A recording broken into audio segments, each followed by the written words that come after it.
The story begins in a small dusty town surrounded by fields and fading opportunities. Life here moved slowly, and dreams were often crushed before they even began. In this town lived Arav, a boy with big eyes but little confidence. His family struggled daily. His father exhausted from long shifts at the factory, his mother quietly stitching clothes until her fingers bled. They never complained, but their unspoken message to Arav was clear. Life is about survival, not success. Be thankful if you can simply get by. Though Arav tried to accept this, something deep inside him resisted. He often stared at the stars at night, whispering to himself, "There has to be something more for me. There has to be a light." School was no easier. Arav was average at best, invisible to teachers, and sometimes the target of cruel jokes from classmates. Dreamer, they would call him when they saw him sketching odd machines in his notebook. Stop wasting time, Arav. People like us don't invent things. We just work and obey. These words stung. Every failure felt like proof that he wasn't destined for anything great. At times, he wanted to give up, hide his ideas, bury his dreams. But late at night, when silence filled his home, he would tinker with broken radios, old batteries and scraps. He didn't know why he did it. Maybe it was his way of breathing. One evening, while walking back from school with his head hung low, Arav noticed a poster plastered on a wall. "Discover the power within you, motivational seminar." Something about those words pulled him in. The next day, he snuck into the seminar hall. The speaker was a man who had once been poor, rejected, and mocked, just like Arav. But he spoke with fire. "The world outside may say you can't, but the world inside you must scream. You can. The difference between failure and greatness is one thing: belief." Those words hit Arav like lightning. For the first time, he wondered, what if belief really can change my story? That night, he scribbled on a torn notebook, "I am not weak. I am not small. I am capable." At first it felt silly, but slowly it felt like oxygen. Arav had always built tiny machines from junk, but he never showed anyone. This time, he decided to enter the local science fair. The night before the fair, fear consumed him. He whispered to himself, "They'll laugh at me. They'll say I'm wasting my time." Then, a quiet voice inside answered, "But what if they don't? What if this is the beginning?" The next day, standing before the judges, his hands trembled. His project was simple: an energy-saving fan built from scraps. It wasn't perfect, but it worked. The audience clapped politely. But to Arav, it sounded like thunder. For the first time in his life, he felt seen. But believing didn't erase challenges. Arav applied to universities. He was rejected.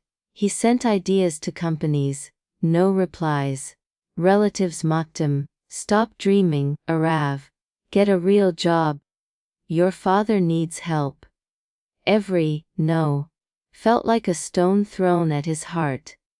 Some nights, he cried into his pillow, whispering, "Maybe they're right." But each morning, he forced himself to say his affirmations. Slowly, he realized belief wasn't about never falling. It was about never staying down. To support himself, he worked as a shop assistant by day and studied at night. Exhaustion became his constant companion.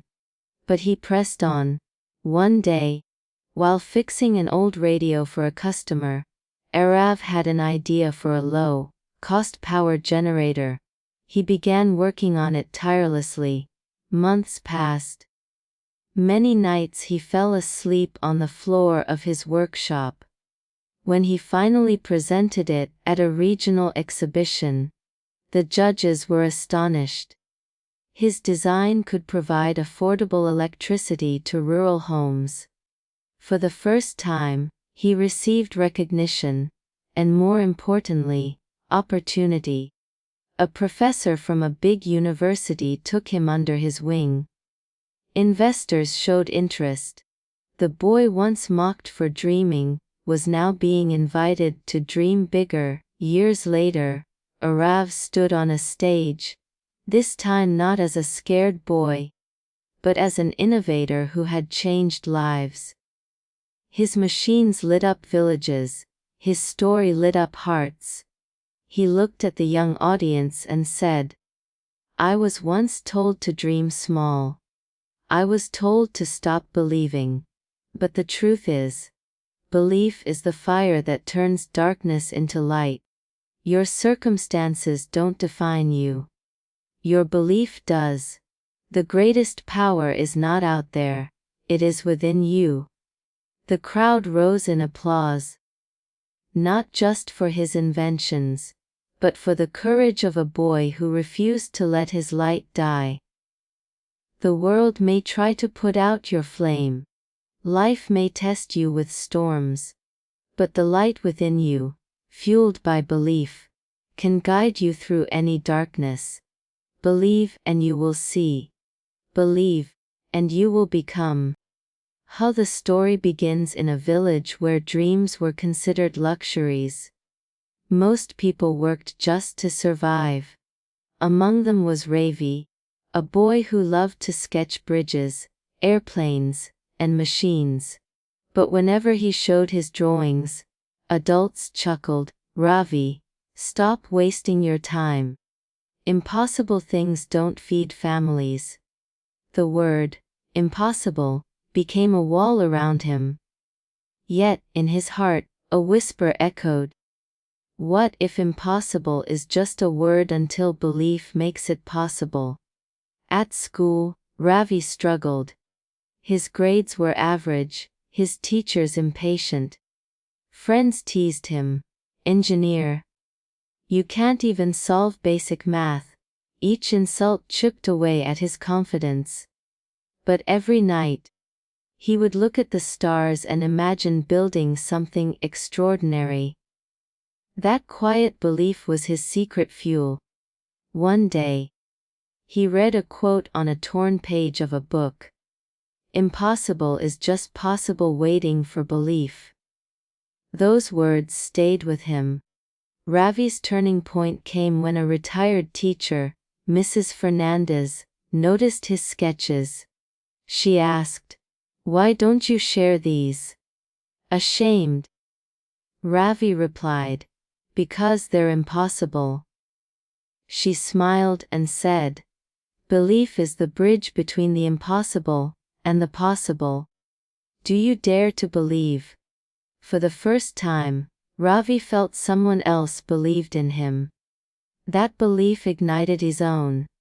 He decided to pursue engineering, no matter how belief didn't make things easy. His family couldn't afford college fees. He worked odd jobs, delivering newspapers, repairing bicycles, just to save money. Many nights, exhaustion whispered quiet. But belief answered louder. "Keep going." He failed his entrance exam the first time. Humiliation followed. People said, "See, impossible." But Ravi refused to surrender. He studied harder, repeating to himself, "Failure is not the end. It's the test of my belief." On his second attempt, he passed. At university, Ravi felt out of place.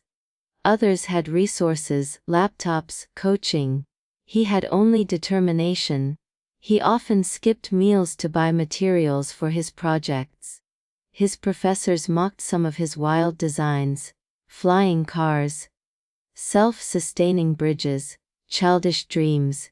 But Ravi persisted. He turned every rejection into fuel. Slowly, his projects started gaining attention, not because they were perfect, but because they carried the fire of belief. One prototype, a low-cost water purifying system, won an award. Newspapers called him the boy who believed. Years later, Ravi was invited to present his inventions at an international forum. Standing on stage, he remembered the boy who was told, "Impossible." Every day, he said, "The impossible unlocks itself when belief turns into action."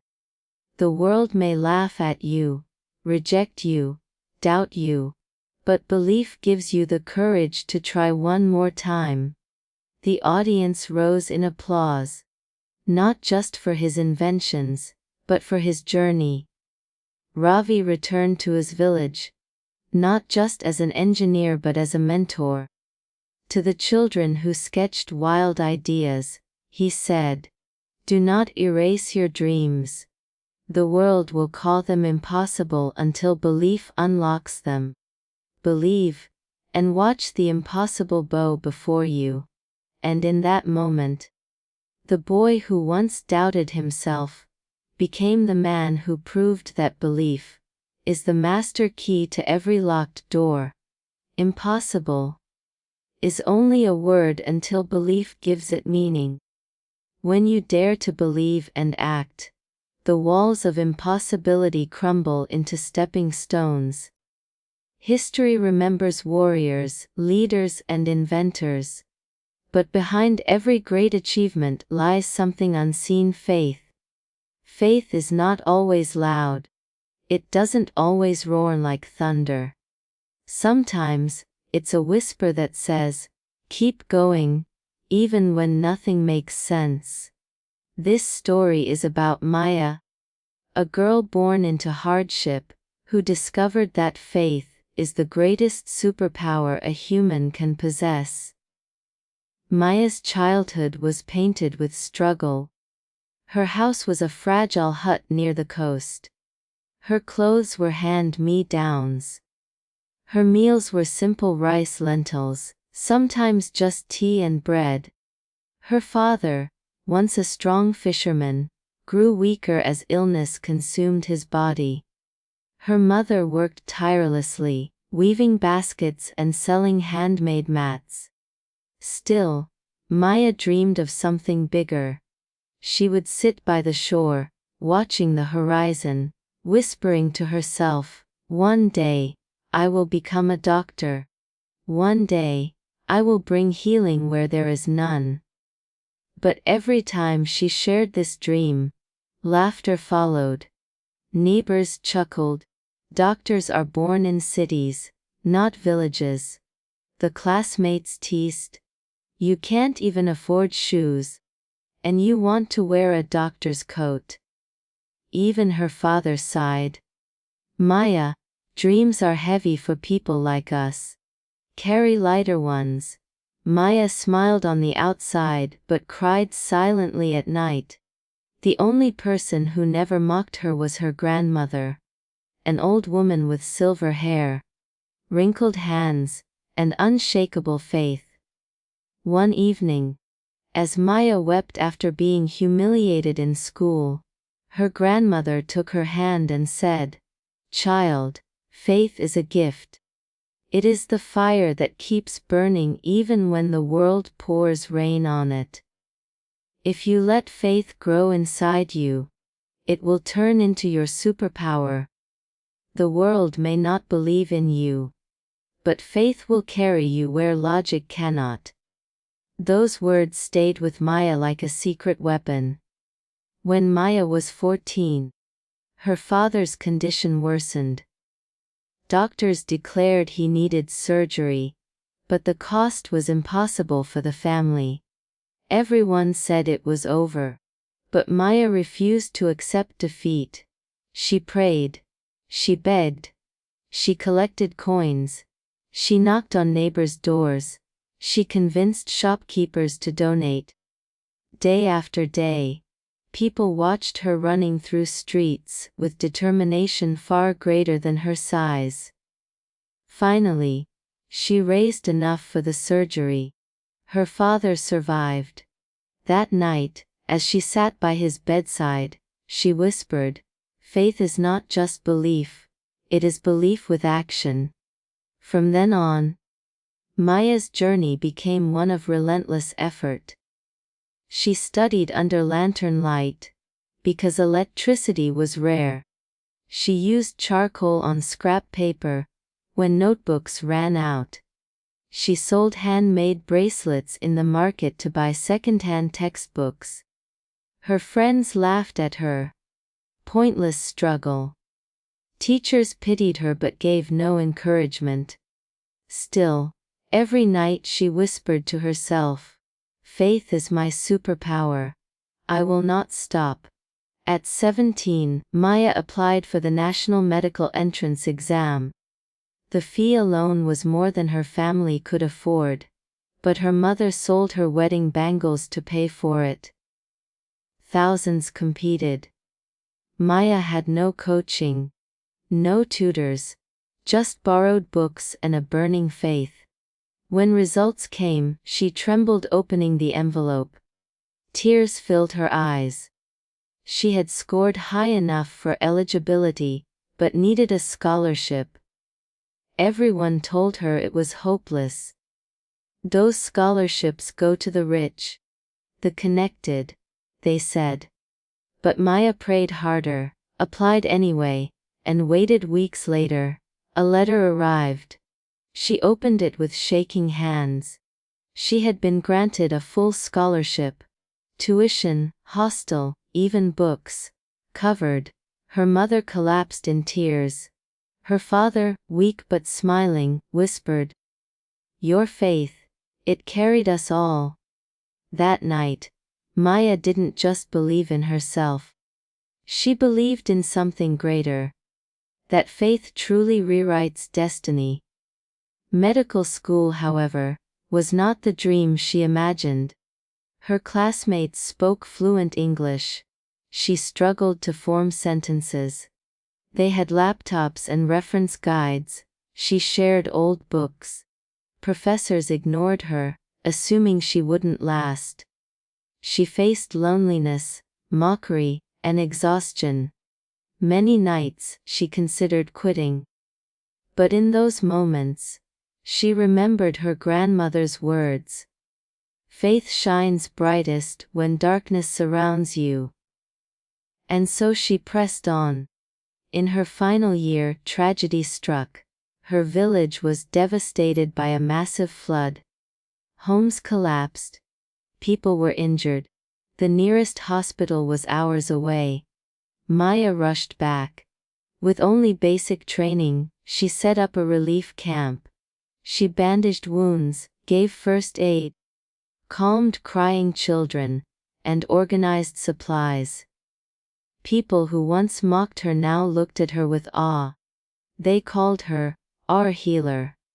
Faith had transformed her into what she once only dreamed of becoming. Maya graduated with honors.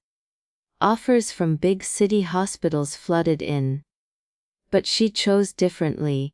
She returned to her village. With donations and support, she built a small clinic. Slowly, it grew into a full hospital. She trained local youth to become nurses, assistants, and health workers. Her story reached national news. She became a symbol of hope. One day, speaking to young dreamers, she said, "Do not fear your circumstances. Faith does not erase hardship. It gives you wings to rise above it. When faith becomes your superpower, no force can stop you." Epilogue. The legacy of faith years later. Children in Maya's village grew up saying, "I want to be like her." Her journey proved that faith is not blind. It is the vision of the heart, when the eyes see nothing. Faith fed her family when food was scarce. Faith opened doors when walls surrounded her. Faith turned a poor village girl into a doctor, a leader, a light for thousands. Life lessons from Maya's story. Faith action miracles. Faith without action is empty. Action without faith is powerless. Your faith inspires others. One person's belief can ignite hope in an entire community. Faith is tested in darkness. Every setback is an invitation to grow stronger. Faith gives courage to choose the harder road. The easy path leads to comfort. The hard path leads to greatness. When faith becomes your superpower, you stop asking, "Can I?" and start declaring, "I will." So, the next time you feel broken, too small, too poor, too weak, remember Maya. Remember that inside you lies a power greater than any fear. A power no one can see but everyone can feel when you live it. Close your eyes and whisper, "My faith is my superpower. With it, I am unstoppable."